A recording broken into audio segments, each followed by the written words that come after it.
Hello, and welcome to this episode of the White House 1600 Sessions. I'm Stuart McLaurin, president of the White House Historical Association. Today, we celebrate First Lady Barbara Bush. 2025 actually marks what would have been Mrs. Bush's centennial birthday, 100 years. She was born in New York on June 8, 1925. To mark the occasion, the First Lady is being honored by the United States Postal Service. A new Forever stamp features Mrs. Bush from her official White House portrait, painted by artist Chaz Fagan. The stamp design was revealed at a White House ceremony in the East Room, hosted by First Lady Melania Trump. Doro Bush Koch, the beloved daughter of the President and First Lady and sister to President George W. Bush, spoke on behalf of the Bush family in a beautiful tribute to her mother. Barbara Bush, known to many as Mom, Ganny, the Silver Fox, or most famously in our family, the Enforcer, will forever be remembered for her strength, abounding love for family, quick wit, and deep commitment to literacy. Life with George Bush was never boring. Mom lived through 6 children, 21 grandchildren, at least 27 moves from California to China, 7 wars, 3 dress sizes, 2 governors, 7 parachute jumps, and 2 presidents. When she became First Lady, she transformed the White House into a true home. She hosted hundreds of guests, regularly invited our children and her grandchildren for sleepovers, and even welcomed 6 spirited Springer Spaniels into the mix. Mom told her staff she wanted to do something every day to help others, so that's what she did. She scheduled many events and visits that highlighted a need, helped encourage volunteerism, or focused on literacy. Her signature cause was literacy. She believed that all of the problems in the world would be solved if every man, woman, and child could read, write, and comprehend. In one defining moment, Mom helped shift the national dialogue around HIV/AIDS. During a visit to Grandma's House Hospice in Washington, D.C., she cradled baby Donovan, an infant with HIV. At a time when fear and stigma were rampant, that simple, compassionate act, captured in a photo that made national headlines, spoke louder than words ever could. Mom was never one to shy away from speaking the truth or taking a stand. Her 1990 commencement speech at Wellesley College, initially met with resistance, went on to become one of the most celebrated speeches of the 20th century. At the end of your life, you will never regret not having passed one more test, winning one more verdict, or not closing one more deal. You will regret time not spent with a husband, a child, a friend, or a parent. With her signature white hair and pearls, she became an icon in her own right. And yet, even as a former First Lady, she remained humble and humorous. When recognized at Sam's Club in Houston, she'd often respond, "No, I'm much younger and prettier." Our family is immeasurably blessed to call Barbara Bush our mom. Her legacy lives on, not only in history books, but in the hearts of everyone she touched. It's unlikely that Mom ever pictured herself on a postage stamp, and it's very likely that she would be wondering what all this fuss is about today. But on behalf of my entire family, I can assure you that we are all very proud and grateful for this special tribute. Later on in this episode, we'll hear from the incredibly talented Chaz Fagan about working with Mrs. Bush and the daunting task of capturing her likeness. We'll also talk with 2 people close to the First Lady, her grandson and my great friend Pierce Bush, and Andrew Roberts, president of the Barbara Bush Foundation for Family Literacy. Well, Mrs. Bush often joked that her successful life was a result of marrying well. And I think it's fair to say the same could be said of her husband, the 41st President, George Herbert Walker Bush. After all, they were married for 73 years, and together they served this country for decades. In one of her memoirs, Mrs. Bush wrote that the things that mattered to her most were faith, family, and friends. We look forward to talking about her legacy with her family and her friends today. Joining me now is Pierce Bush, grandson to President George H.W. Bush, and of course, First Lady Barbara Bush. Pierce is the CEO of the wonderful nonprofit organization Big Brothers Big Sisters Lone Star. Not only do they serve North Texas, but they're the largest Big Brothers Big Sisters affiliate agency in the entire United States. Of course, given his name and the example set by his beloved grandparents, it's really no surprise that Pierce was drawn to public service.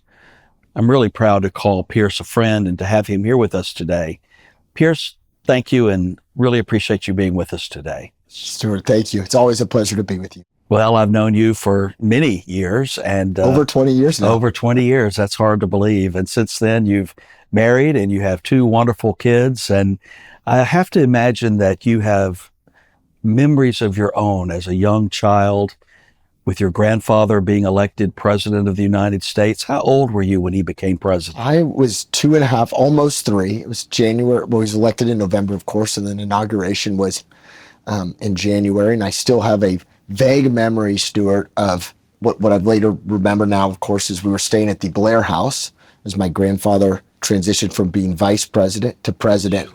I remember the excitement of that day. And the reason I remember it is I was not included in the inauguration ceremony. Oh, and no. I remember being left behind and being very upset about it. My grandmother called, for reasons I don't entirely know, though this might be one of the episodes that earned me this honor. She called me the screamer, me and my cousin Jeb Bush Jr. It's turned out to be a good guy too, so I hope she'd be proud of how we turned out. But I remember that was a very interesting day. And then, of course, have so many memories from my early childhood once my grandfather was president of going to this incredible, magical building called the White House that's just filled with wonder, and it's an incredible place to be a little kid. Well, one of the things that you had the privilege of doing as a grandson of a president was leaving your handprints in the children's garden at the White House. This was put in place by First Lady Bird Johnson. And as you know, presidential grandchildren since have left their handprints and footprints there. And we recently were there to see it with your daughter, Addie, who is 4, and she put her hands where your hands were. That had to be a very moving experience for you. It was. She, Stuart, thinking back on it, it was early in my grandfather's term that we did it. So I was probably right around 4 myself. And it was just so magical to go back there with her, to have her hands be placed in the same handprints, and they're about the exact same size, which of course she, I think, wished her hands were bigger than mine. But what a cool thing. I've come to DC many times. Of course, when my uncle was president, and that garden has always been such a special place for my cousins and me.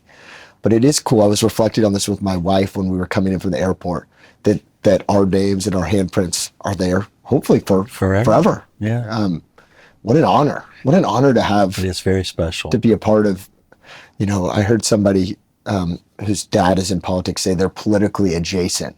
Oh. And I'm like, that's such a good term. I'm going to steal it. So I'll steal it now with you, Stuart. I've been adjacent to some incredible history that I got to see my grandfather and my uncle live through. And they were so inclusive, and the White House was such a spot for them where it connected our family. And so we have such wonderful memories there. And of course, once your term is up, you can't go back in. So it's special to be able to go with incredible people like you, Stuart, and Dale, and go back there and make sure my daughter can see this legacy that she's connected to in some way. Well, you mentioned Dale, who's been a part of the White House grounds crew since 1972 and greeted you like family and a friend. Welcome home. Yes. I remember him when my grandfather was president. Of course, remember him when my uncle was president. I think my uncle's dogs liked him more than they liked my uncle, which is pretty unique. But Dale is such a special guy. And there's so many people there, Stuart, I think that was my favorite part when my uncle became president, was coming back. And I do remember this day vividly. I'm walking in with my cousins, and that was like a reunion because almost the entire staff, it seemed, was still there. All the butlers, Buddy, so many, and to see them, and you know, it's like time had stopped and they were still there, and it was just they're just such special people that bring that place to life every single day. Well, you and your cousins have an affectionate name for your grandparents. Tell us about that. We call them Ganny and Gampy. It's a name that I believe my dad and his brothers and sisters called their grandparents Ganny and Gampy. I don't know exactly how it came to be, but forever they were always known as Ganny and Gampy to me and my cousins. What are your favorite memories of your grandmother? You know, Stuart, you knew my grandmother.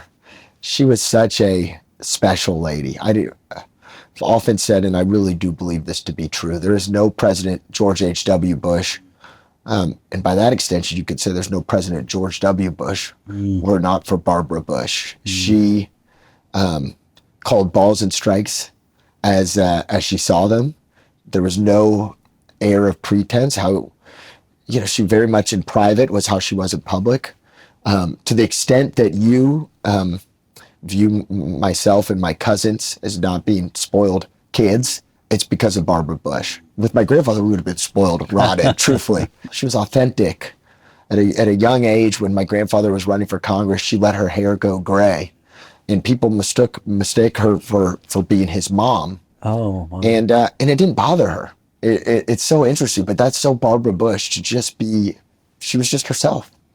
Well, I love the description authentic of her because Yes. I do think she was herself always and didn't put on airs and didn't have to be something she wasn't That's right. for her husband. And I think that allowed him to be free and himself as well. And they enjoyed an amazing life together. And I think an incredible political legacy, but I think the true legacy of that family is the family itself and the grandchildren who are all engaged in different lines of work and service, and I know they would be incredibly proud of your work with Big Brothers Big Sisters. Well, thank you, Stuart. Yeah, they, both of them set such an incredible example. And take away the presidency, they're just good, decent people, Stuart. I remember hearing later in life, of course, but when my grandfather was elected president, his sister, Nancy Ellis, reflected on our country and said, you know, how amazing is it that a country like this, that you could argue was at the zenith of American power at that time, but elected a man as kind, as decent, as thoughtful, as caring, as strong but gentle strength as my brother. And she's right. Spending time with both of my grandparents was that feeling you get on a sunny, cool spring day where the sun hits your back. And Well, of course, we're here to celebrate the release of the postage stamp for your grandmother that's issued by the U.S. Postal Service. And of course, other First Ladies have been honored. We've recently done Mrs. Reagan and Betty Ford, and now Barbara Bush. What in the world would your grandmother think of a postage stamp with her picture on it? well, first of all, she'd probably critique the photo, which you reminded me earlier that she actually selected this. This was Yes. her, the portrait that hangs in the east wing of the White House. That's right. So I'm sure I hope she would like it at least, but that would be the first thing she'd critique. She was always quick to critique herself. And then she'd probably be a little embarrassed about it, Stuart. I'm sure she would also be deeply honored, though.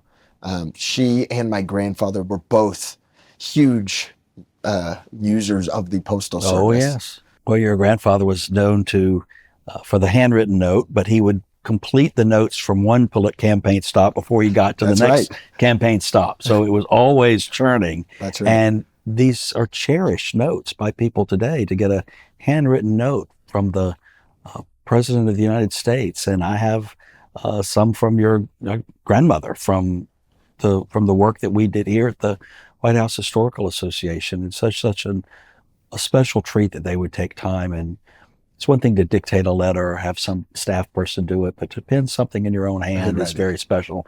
And now, of course, there's a postage stamp with your grandfather, and this now accompanied by the postage stamp with your grandmother. That's quite a tribute to the two of them. That is, it is.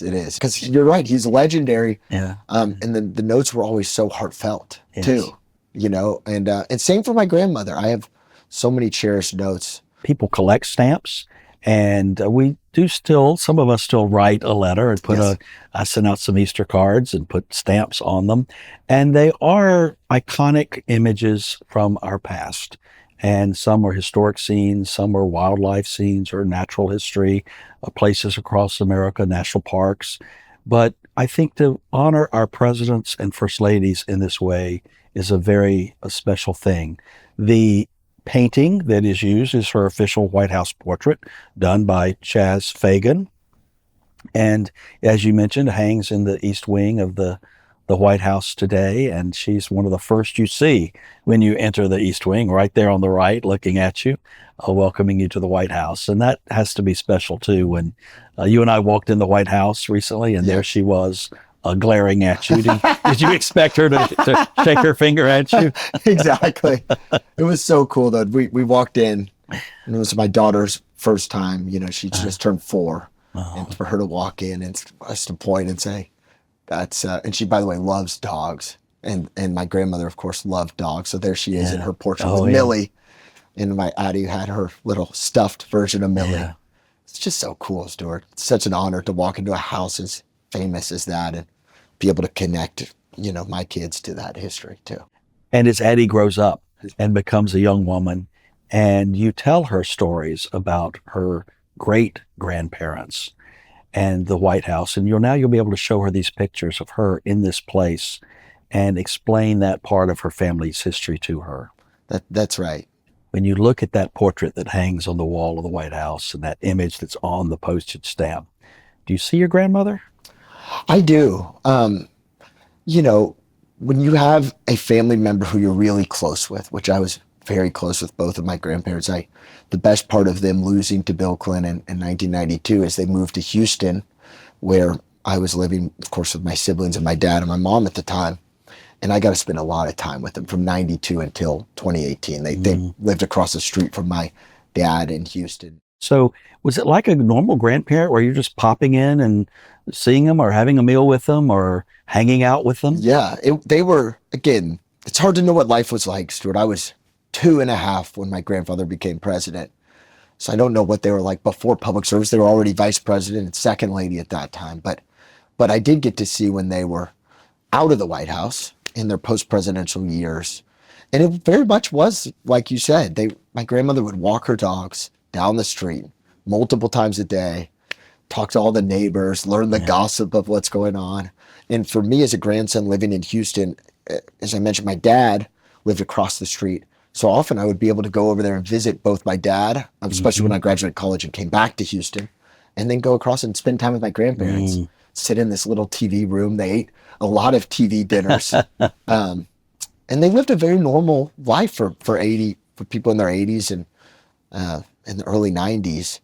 And they were very active. They enjoyed very much going to baseball games. They loved the Houston Astros. Yeah, I saw him at an Astros game one time. Yes. Post-presidency. They loved the Texans. They loved sporting events. They loved the Houston Rodeo. They loved being a part of the Houston community.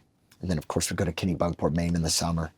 But so you see the image and the public figure. But to me, my grandmother's always that person that we were we called her the enforcer, Stuart, as my cousins and I did. She was the rule. She made sure we did the summer reading. She made sure that if there was a towel hanging around, somebody would go pick it up and hang it up. It wasn't somebody else's responsibility. So when I see her, I think of all that wisdom, truly, that she left us. She made every single one of her grandkids far better because of how she enforced. Well, you mentioned summer reading. Yes. And literacy was a great passion of hers. In fact, it was the cause that she put forward as First Lady. What did that mean to you all? Did you all pick up on that as grandchildren? Totally. What did that mean to you all growing up? She chose literacy because she believed that to function in this society, to live the American dream, it's such a fundamental thing that you must be able to do. Ironically, as Bushes, by the way, we're not great with our words. You know, as you know, my grandfather followed Ronald Reagan, who was one of the great communicators. But I guess my grandmother's maybe trying to change that for all Americans, but also for us. But part of that might have stemmed from my dad's troubles when he was a kid. My dad's a really smart guy and a really good guy. My dad's Neil Bush. Sure. But when he was a kid, he's a charming guy. He kept getting all these great marks, and then my grandmother would have him read to her at home, and you can't charm your way through Barbara Bush's BS meters. And so, long story short, she realized my dad could not read. It turns out he was dyslexic, and so she learned a lot about kind of some difficulties that people have for why they struggle to learn how to read. With my dad being a really early example for her, somebody who can overcome those struggles with the right help and the right tutoring and that kind of stuff. Wow. That's interesting that there was a personal application or dynamic that perhaps inspired her down this path of helping others. She believed that knowledge is the key to just advance yourself and make the world a better place and try to lift up others. To do that, you had to be well-read, and you had to understand history, and you had to understand the human drama through literature and things like that. And so she practiced what she preached by doing it herself, but also making sure that her kids and her grandkids had a love for reading. And thankfully it has been passed on for sure. And did she read to you? She did. More importantly, she would like lock us in a corner to do our summer reading for school. I say that as a joke. It literally, every single one of my cousins, I think, can attest to spending hours in her bedroom with her in the middle of a beautiful summer day in Maine, reading a book. She thought it was so important that we all were good readers. One of the most memorable photos about your family and your grandparents is in Kennebunkport in their bedroom, in the bed with all the grandchildren gathered around them. Do you remember that moment? I don't remember that because I was so young, but that was during the 1988 presidential election. The picture, of course, is famous. I think my pants are falling off. If you pull that up for the podcast, they could see it. I was hanging out on the bed. I was probably about 2, maybe 1.5. But that type of memory stands out so much because that was them. They would every morning until 2018.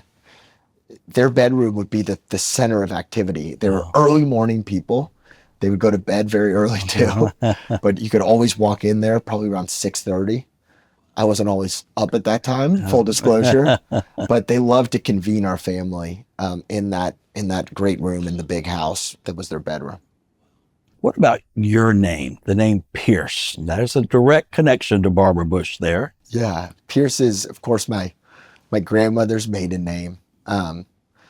And it's so fun to go through life now and realize, again, when you're a kid, you have no idea, but to realize that of course, my last name is Bush because it's my dad's name, but that the Pierce, I connect to the Pierce legacy in that my grandmother's family. And there's lots of Pierce cousins. Right. There's now a Pierce Jr., my son, although we call him Malin. Yeah. But what a cool thing to be named for my grandmother, Yeah, to and be named another for such a strong, tough. thread back to another presidential family as well. Yeah, Franklin Pierce was a distant, probably great uncle of my grandmother's. Yeah. But you're right. Yeah, that's another presidential family. Wow. So it's fun to carry the name Pierce through life. It's another unusual dynamic of your family is your grandfather had a son who was president of the United States. Your grandmother had a daughter-in-law who was First Lady of the United States. Did she try to train your Aunt Laura on how to be First Lady? I mean, my grandmother loved to offer unsolicited advice to me, Stuart, and my cousins. I don't think she would offer it to my aunt. I'm sure my aunt felt comfortable to call and ask her opinion. By the way, one of my favorite memories at the White House is went to the Secret Garden on January 20th, 2001. Was with my cousin Barbara and my sister Lauren. And we decided to walk up into the West Wing and see how far we could go without people telling us to stop. And we made it into the Oval Office. And you know, we were kind of hanging out in the back corner. My uncle walked in for the first time as president. Wow. And sat down at the desk. and you could tell he was absorbing kind of how special and unique that was. But about 2 minutes after that, my grandfather came in. What a cool thing to that's something, a memory I will never forget. Absolutely. Being kind of a fly on the wall, literally realizing we probably shouldn't be hanging out in that back corner of it, not corner, but that back section of the Oval Office. But seeing my grandfather, who was so emotional about it. My grandfather respected the office of the presidency so much. His dad, was a senator from Connecticut, and Dwight D. Eisenhower was president, and thought that Prescott Bush someday would be president. Of course, my great grandfather gave up his Senate seat, did not run for re-election because he had some health issues. He deeply regretted that, as a side note. And for my grandfather to respect that office, to respect public service, to make it there after being Ronald Reagan's vice president, to serve it well for 4 years, to be kicked out by a vote of the people peacefully and accept that fate. But then 8 years later, to see his own son sitting at that desk, just an image I'll never forget. So, Pierce, we're here in 2025, which is your grandmother's centennial birthday in June of this year. Would she have thought that was a remarkable thing to be celebrated as a 100-year-old? To be honest with you, Stuart, I'm kind of surprised she's still not with us to this day. She passed away when she was 93, I believe, or maybe 92, almost 93. And she was such a strong-willed woman. I mean, she was, up until her last day, Stuart, which one of the unique things that by being a Houstonian, by the way, is I was with my grandparents holding both of their hands, both of them when they passed away, which is a life-changing thing. I don't recommend it to see all that, but it was both were very peaceful transitions and very spiritual. I mean, really. When my grandmother passed away, by the way, the power went out in the neighborhood. Wow. It was a fascinating moment. And the priest was there, or the pastor from their local church, and my grandfather was still alive, of course. But no, it's awesome that we're celebrating her 100th birthday this year. But again, I'm a little surprised she didn't make it to 100, if I'm going to be honest. Well, Pierce, thank you for sharing these reflections on your grandmother. And it's such a wonderful thing to be part of celebrating this stamp that remembers her as a First Lady, a wonderful woman, and an icon in American history and in White House history.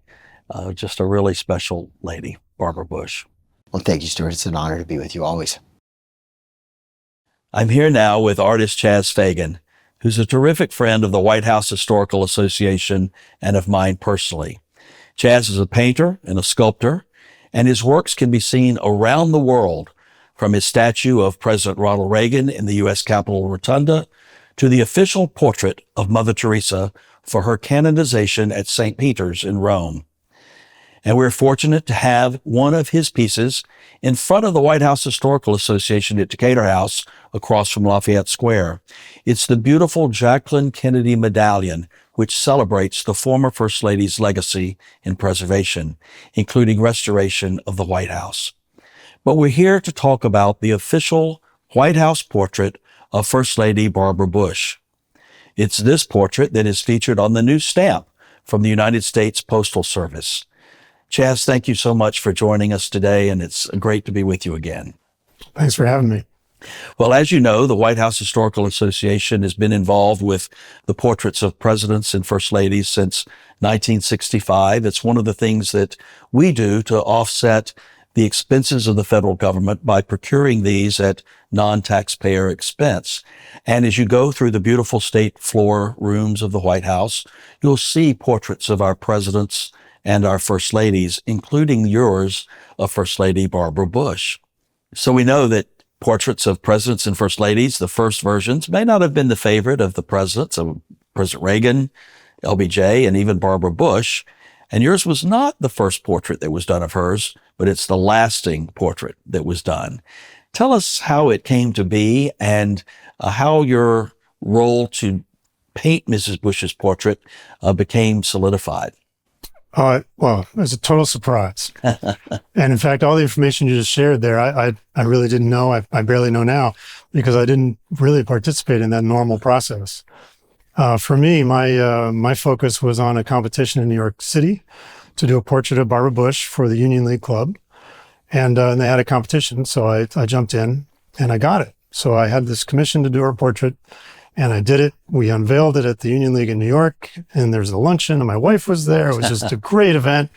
And then Mrs. Bush gave a speech at the lunch in which she described how she was prepared to dislike the painting and with laughter all around. But in the end, obviously didn't take that course, but before ending her speech, she just mentioned in passing, and by the way, Mr. Fagan will be helping us with another painting soon. And my ears perked up, and that's the first I heard. So that's how it kind of like went in sideways. And now when you walk into the White House as a visitor, you enter the East Wing, and the first portrait of any that you see there on the right is your portrait of First Lady Barbara Bush. What does that feel like? Oof. A huge honor, obviously, but the weight of it's even probably more because I am a complete history nut, very proud American history patriot, and just a fan of the U.S. And I grew up, part of my childhood was in Europe, so I got a special view of the United States and how valuable it is and how unique it is. And knowing that the White House, just this simple, fairly simple relative to European standards, simple house is the most important visual structure that we have. And the idea of having a painting in there is just completely humbling. Well, you are an extraordinary artist and have an ability to capture your subjects in a special way. I've heard many people say how difficult it is to capture President Reagan, and yet your sculpture of him at the Reagan Airport, your sculpture of him that's in the Rotunda today, captures him perfectly. How do you get to know the subjects to really almost better than they know themselves to capture them like you do so well with President Reagan and as you've done with Barbara Bush? Well, with President Reagan, I actually never got to meet him. So I never got to spend true time with him to see him myself, and relied on a lot on video to see his expressions and to see his motion, especially walking as you see at the airport.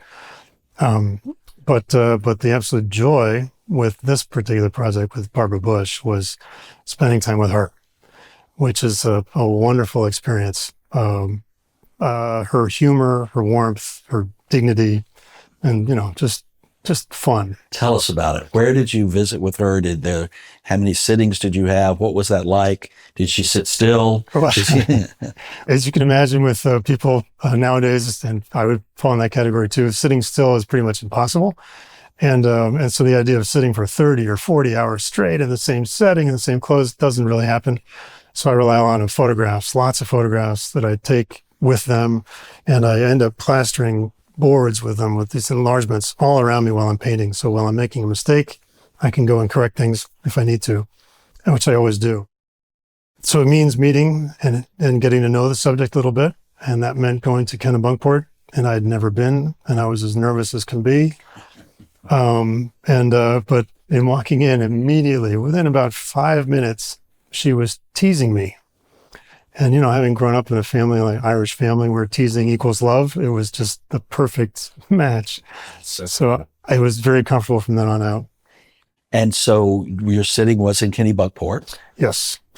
A lot of photography, a lot of discussion. And the great thing for me was that a lot of the thinking had already happened with her. I followed her lead. So when she dressed in the clothes she wished to be painted in, they were wonderful. Simple things, very elegant, a black sweater jacket, a blue, almost little bit of purple in it, blouse. That I envisioned she wanted something classic. So I figured a slightly darker background with that would be really wonderful.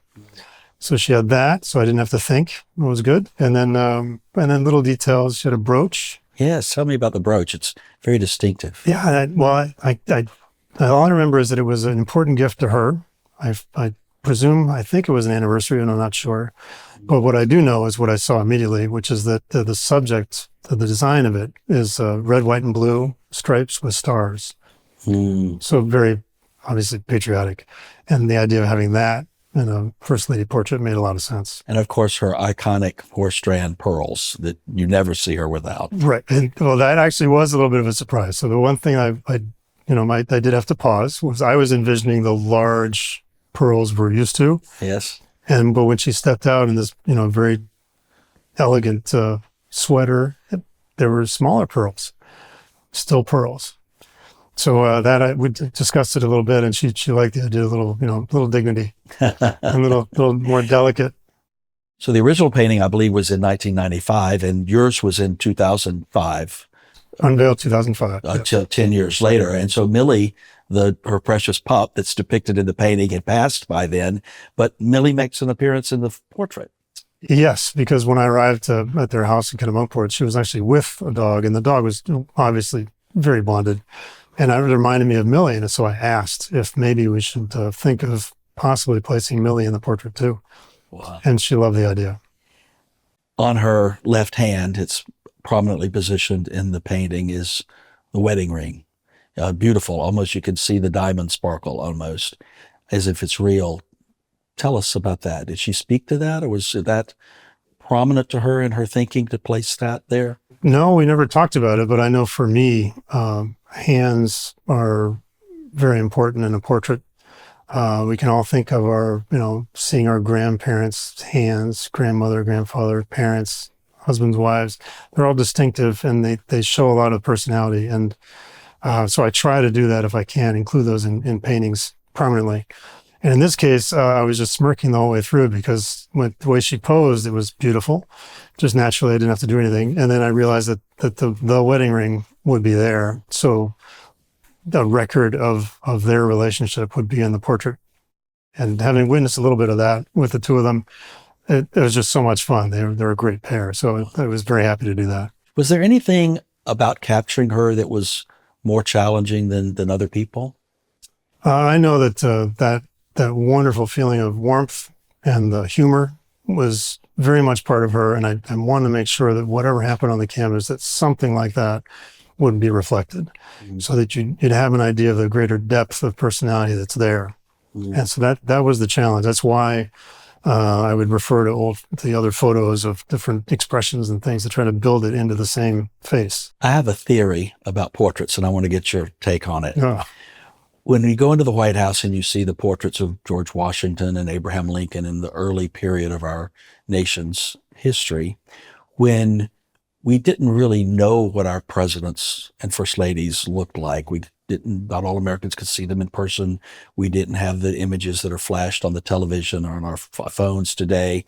And so we relied on portraiture and paintings of these people to know what they look like. And that was the image that was shared. And so when portraits would be done of presidents for posterity, for the White House, they would be how they would be seen in history. In contemporary times, we all know what we see too much of our presidents and first ladies and public figures. And so it's almost like when they do their portrait, it's how they want to be depicted in their memory and how they want to be remembered versus how the artist might remember them on behalf of the country. Do you see that, or do you have in the opinions expressed by your subjects how they want to be seen as a result of your work? Well, I try to find that out. It's basically just telling a story. So they're trying to tell a story and you're trying to convey it. And so I try to gather up as much information as I can from them. If they're known figures or deceased figures for that matter, I'll do a ton of research to try to figure out what visual clues can be added, can be included, poses, all kinds of things, even hand gestures that could possibly help to steer someone toward that story or toward the message. But in general, I've always thought of them as windows into the past. So you get to be face to face with someone who lived a long time ago and find out what they were like. Wow, that's wonderful. Okay, so Chaz, I'm going to ask you a few rapid response questions here about the mechanics of the painting itself. What medium did you use? Oil. And that's typical for what you do in a portrait? Yes, and I can explain that a little bit, but go ahead. Oh yeah, so oil is forgiving. So just like with clay, I can paint something and then decide it doesn't look good and correct it, adjust it, or just completely wipe it clean.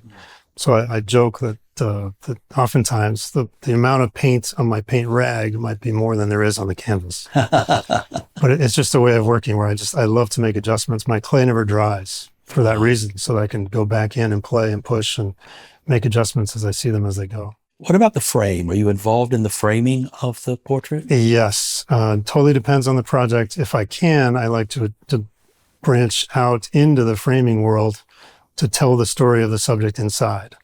And for that, there's some people I work with where I get to actually sculpt the corner elements and the tops and things and add to the story that no one will ever know except if you start looking. Wow, I love that. And this one, I did a little bit of that, but I wasn't the one actually doing the sculpting at that point. I didn't know the person I know now, but if you go to the White House and look in the corner elements, so in a classic finished corner frame, gold frame, you'd have acanthus leaves or something in the corners.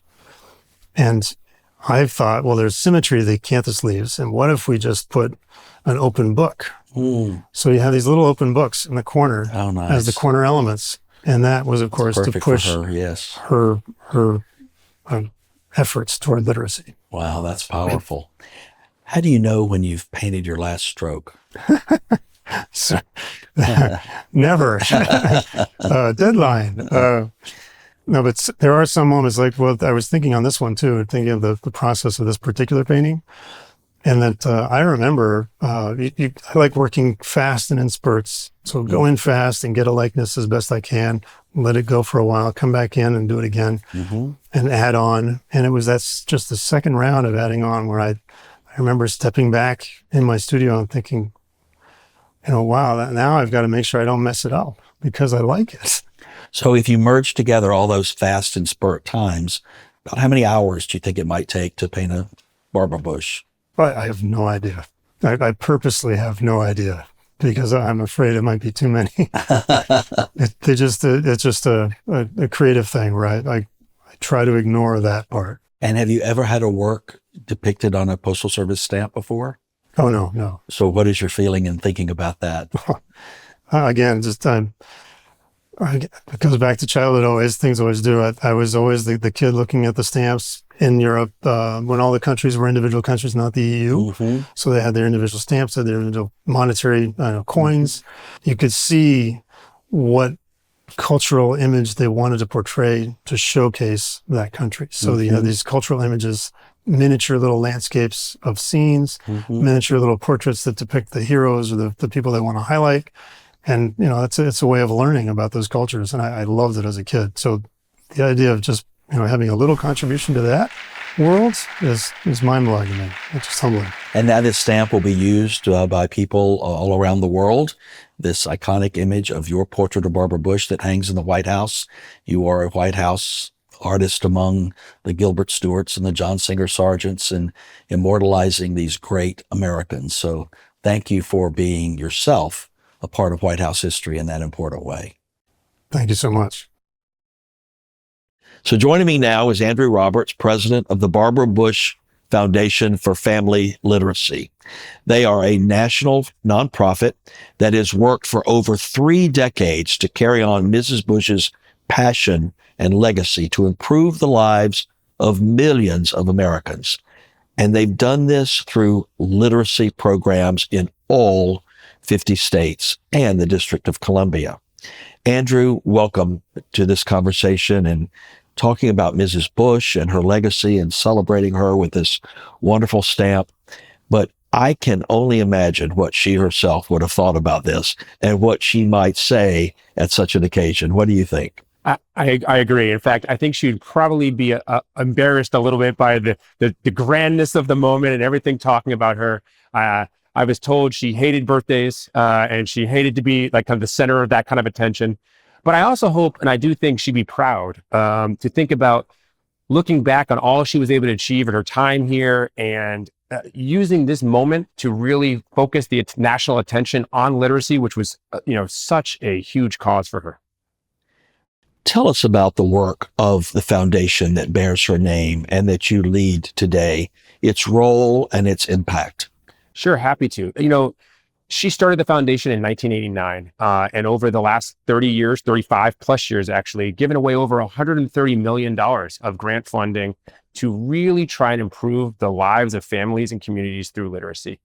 Unfortunately, right now, over 70% of eighth graders are behind grade level in reading. Over 50% of American adults read below the equivalent of a sixth grade reading level. The United States is 36th in the world in literacy. And so this work is as needed now as it was then. And so our foundation continues to fight for what she wanted us to fight for, which is improving literacy levels, primarily working with families. So how can we help both the adults and the kids together really build that love of reading and build the literacy skills they need to succeed? How did literacy become a passion to Mrs. Bush? As legend has it, it was 1980.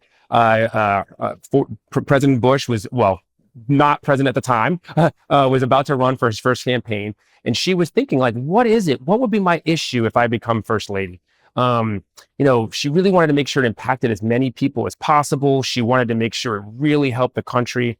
And so again, legend has it, she went for a jog around Memorial Park in Houston and was thinking about all the issues that she had seen on the news that day: homelessness, poverty, the economy, drugs at the time.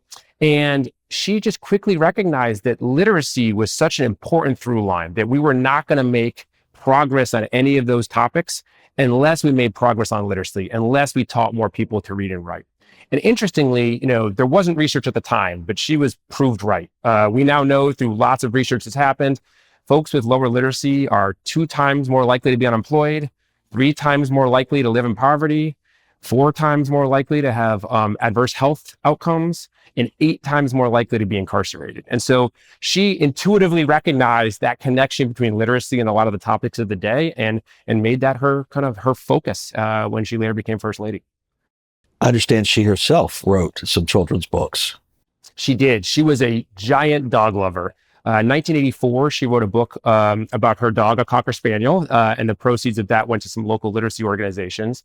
And then in a few years later, after the foundation was formed, she wrote a book called Millie's Book about her English Spring Spaniel. It's a really cute book. It's a children's book about living in the White House from the point of view of the dog. And it is a really cute book and raised over $1 million for the Barbara Bush Foundation for Family Literacy. And we still pass it around today. It's just such a great book. In my mind's eye, as I reflect on her as First Lady, I can envision her reading to children. So she did that herself quite a bit. I can't tell you countless pictures and videos of her reading to kids when she was First Lady, and again, even long afterwards, in all kinds of great locations, libraries, schools, even, after school centers, literacy centers. So it really became a passion of hers. And actually, so much so that in the 90s, she actually started Mrs. Bush's Story Time, where she would read children's books live on air. She was graced by some fun guests ranging from Elmo to Oprah. And we actually turned that into a little bit of a podcast of our own just a few years ago, just some select episodes so people can kind of continue to enjoy that wonderful show she created.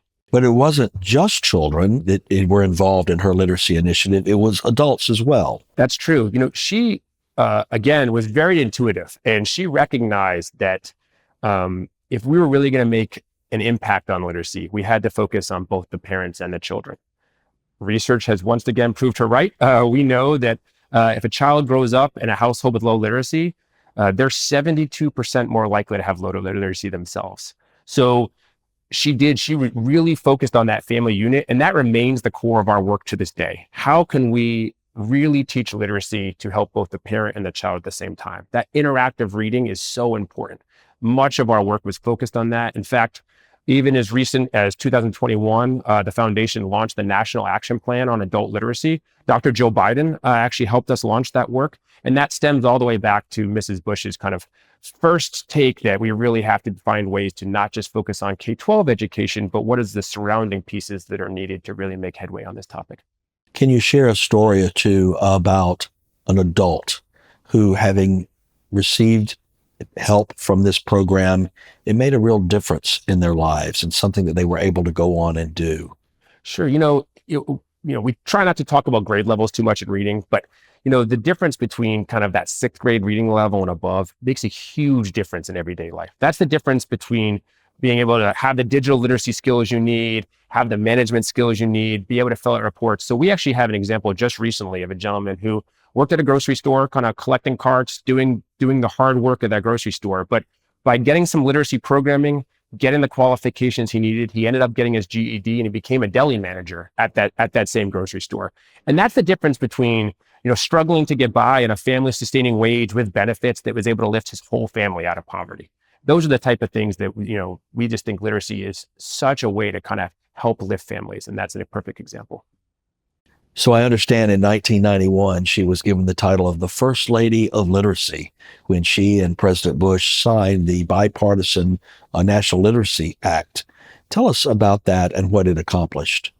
It's such a groundbreaking piece of legislation. It was the first time that adult education and adult literacy was formally put into the kind of the federal government. In fact, she was so passionate about it that President Bush actually gave her the pen that he used to sign the bill afterwards as a little bit of a memento for herself. Over the years, parts of that bill have changed, bills kind of evolved, but so much of what we still see today can be traced back to that original National Literacy Act. Common Core standards that we still use, the national reporting system, and even more modern programs like WIOA, the Workforce Innovation and Opportunities Act, can be directly traced back to kind of that initial Literacy Act. And so it was a very impactful piece of legislation that, still has impact today. Well, over 30 years since the Bush presidency concluded, 7 years since Mrs. Bush passed away, and yet her legacy, her work, the impact she had from this initiative as First Lady continues to impact lives today as a result of the work of the foundation. Tell me some of the things that are on the horizon for the foundation. I know this is the centennial year. And so what are some of the more ambitious projects that you're looking forward to in the future? We're really excited about the continued legacy of Mrs. Bush. And you're right. Right now, we're very focused on centennial work.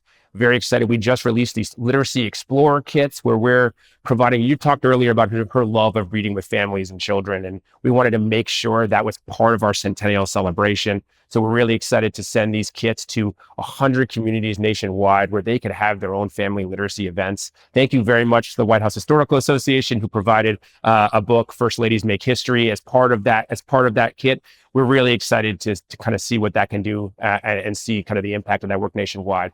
But when we look beyond the centennial, there are so many wonderful literacy centers across this country, local centers. They're in libraries, they're in community centers, they're even in schools or community colleges. And they're primarily volunteer-led. We are really looking to figure out how can we provide them the support they need to meet all the learners they have to. We know, I talked earlier about the sheer size of the problem, yet only about 10% of the folks who need services are able to get it. We have to figure out a way to provide more services to these learners, reach them where they are, and provide them the literacy skills they need to succeed. So what we're really looking to do is really lift up some of the best practices in these local literacy centers across the country and find ways to replicate it nationwide. A great blessing of her leadership and inspiration in this work and the work that you do is that you'll never know the full extent and reach and impact that this has. Thousands of people will have increased their reading skills, maybe even learned to read as a result of her initiative and the work that you're doing. So she continues to be a role model. In fact, I heard Dr. Jill Biden even refer to Barbara Bush as a role model for her in being a First Lady.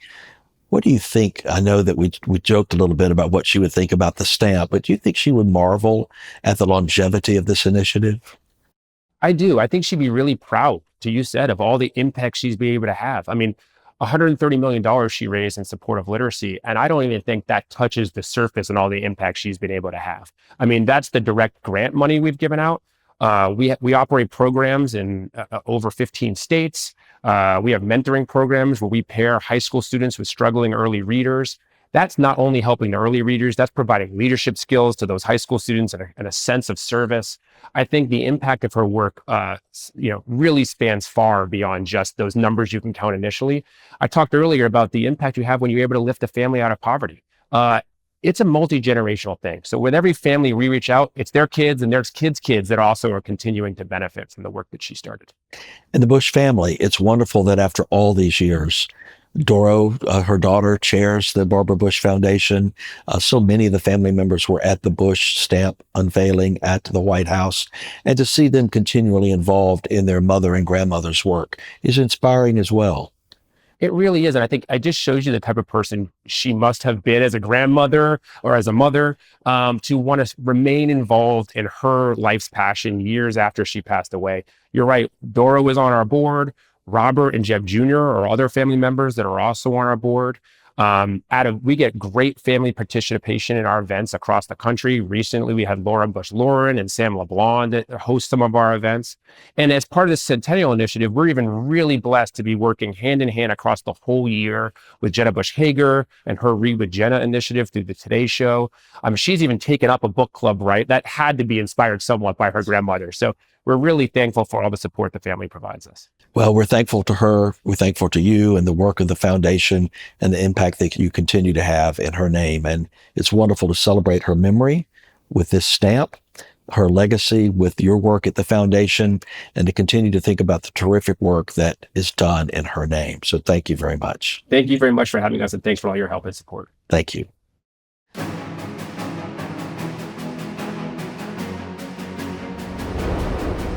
Thank you all for listening and watching today.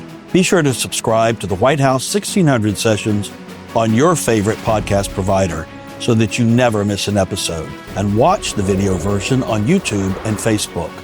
Your support of the White House Historical Association makes this work possible. When you become an association member, or when you purchase a book, or even the official White House Christmas ornament, you're helping to fund our education mission through teacher programming, publishing, our White House History Live, in-person and virtual events, and our latest initiative, the People's House, a White House experience. You know, we're bringing the White House and its storied history to life at 1700 Pennsylvania Avenue, and it's open to everyone. So plan your visit today and register for free passes at our website, thepeopleshouse.org. And you can learn more about our work as a nonprofit, nonpartisan organization by going to our website, whitehousehistory.org. Thank you very much.